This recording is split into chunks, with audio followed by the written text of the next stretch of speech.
हमारा जो ड्रीम है और जो ऑनरेबल चीफ मिनिस्टर साहब ने इन 2 बरसों में एजुकेशन सेक्टर में लैंडमार्क डिसीजन लिए हैं, तो आज आपका रिजल्ट जो है वो उनमें नजर आता है। और मैं समझती हूँ कि जितना टैलेंट, जितनी काबिलियत हमारे जम्मू कश्मीर के बच्चों में है, मैं नहीं समझती हूँ कि इतनी काबिलियत कहीं पे है। लेकिन सिर्फ इस काबिलियत को हमें इनकी मदद करके उस काबिलियत को आगे लाना है।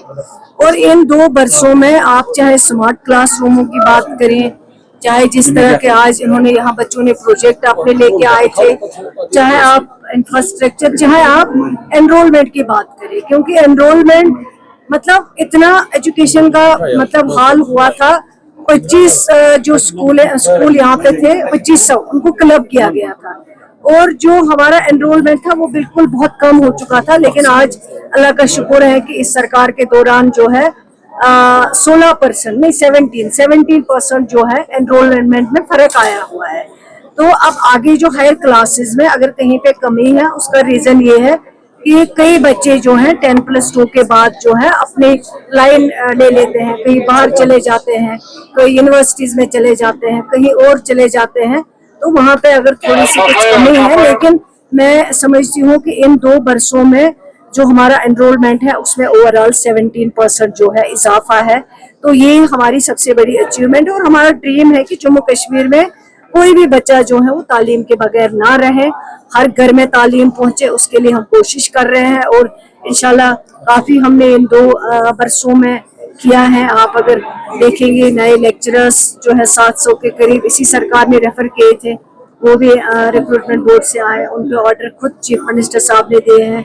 जैसे प्राइवेट मेंबर बिल का पास होना, उनके रिक्रूटमेंट रूल्स बनाना, इसी तरह जो हायर स्टडीज में बच्चे आगे नहीं बढ़ पाते थे उसके लिए में बच्चों को मतलब फ्री तालीम वहाँ पे देना, ये कुछ अचीवमेंट्स। और आज जहाँ SCERT का ये फंक्शन, ये प्रोग्राम जो था, उसमें आपने खुद देखा कितना टैलेंट है बच्चों में। और हम चाहते हैं कि नए टेक्निक्स जो आए हैं उनके लिए ट्रेंड करें, चाहे वो बच्चे हों चाहे वो हमारे टीचर। आप तकरीर कर रहे हैं कि हीट वेव एडवाइजरी भी है 23 से, क्या हम समझ सकते हैं कुछ आप समझ रही है ताकि बच्चों को फिर से कुछ छुट्टियां मिले?